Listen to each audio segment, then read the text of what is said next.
Miigwech, Chair. Certainly, just hearing, around the table how excited people are, with regards to the announcement. It's easy to get excited when you don't really understand what's going on in our communities, in our nations, and the First Nation communities. And I know one of the unique things about being a rights holder, the people that live in these homelands have something that this government does not have, and that is title and rights. And I think, the announcement, one of the things that my thought was when I heard the announcement was certainly that, okay, what about the other surrounding communities, neighboring communities? And you can see the approach of what governments continue to do with the divide and conquer approach, and where, First Nations, start fighting, or not fighting, but, don't agree with each other. So in saying that, there was some discussion in regards to Bill 5. And I know one of the things the ministry makes clear is that one of its functions is addressing Ontario's legal obligations on Indigenous-related matters. I'm just wondering, Minister, does your ministry have an estimate as to how much will be required to defend against the legal actions brought by First Nations in light of passage of Bill 5? First of all, Mr. Chair, the partnership agreement that the member prefaced his question with, like the other agreements, these are at the request or invitation of those communities, and we look forward to others.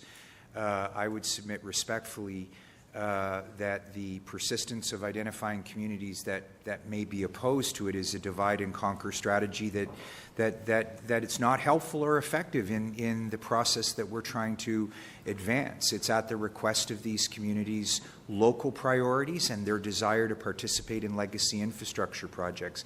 And when we have the conversation that way, we have full alignment, including the communities the member opposite has mentioned.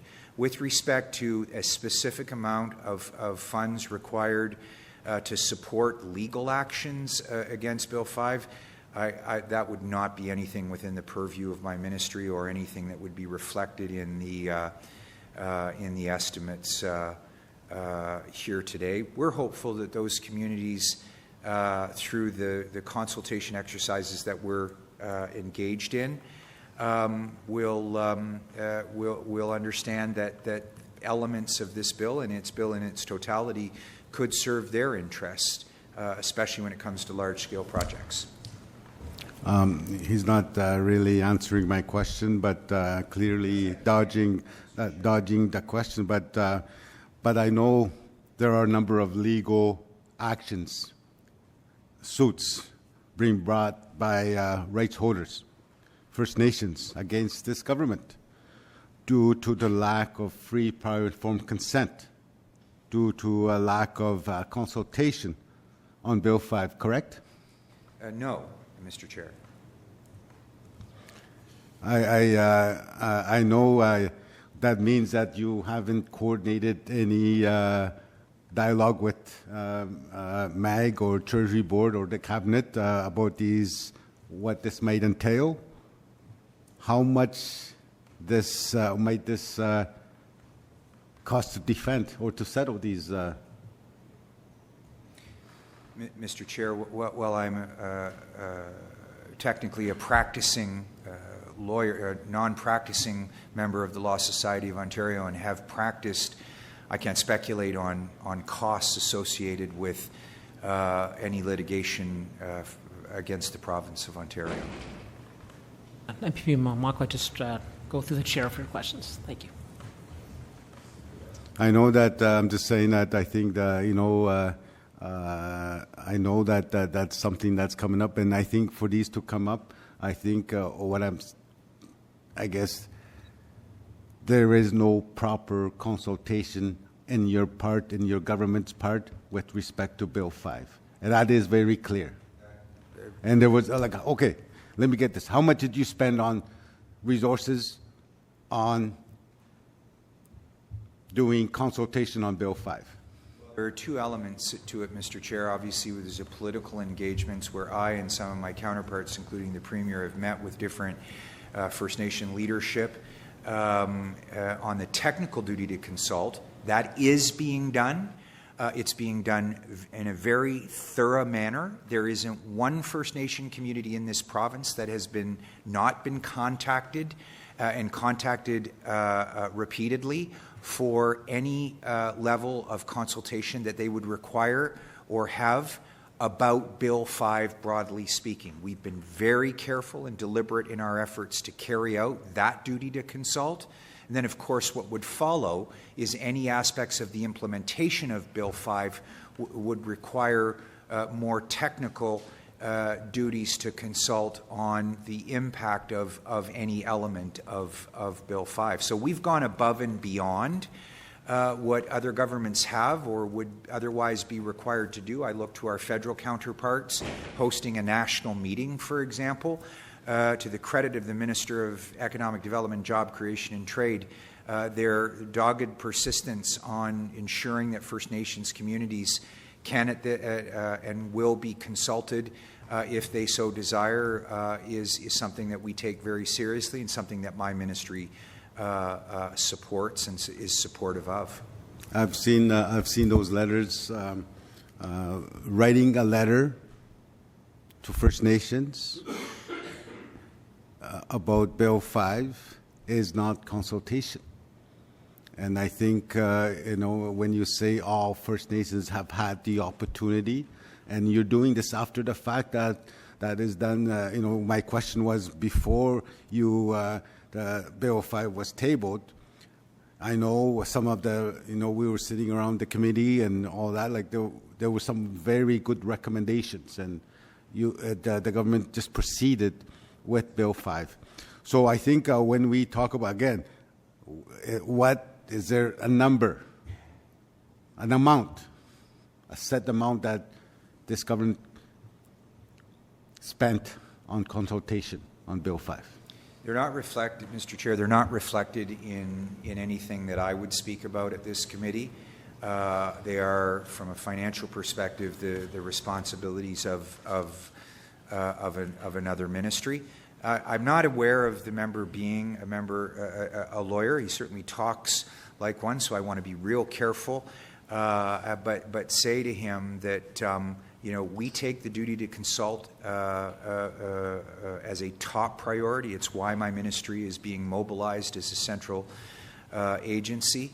And those letters are not info letters on Bill 5. They, amongst others, are letters saying, we can coordinate a consultation meeting with ministry officials. We can have other ones if you have more questions. That's happened for a number of First Nations communities. This is a matter of forming a record, Mr. Chair, and we've been very deliberate in those efforts to ensure that First Nations communities have all the access they need about questions they might have with respect to Bill 5.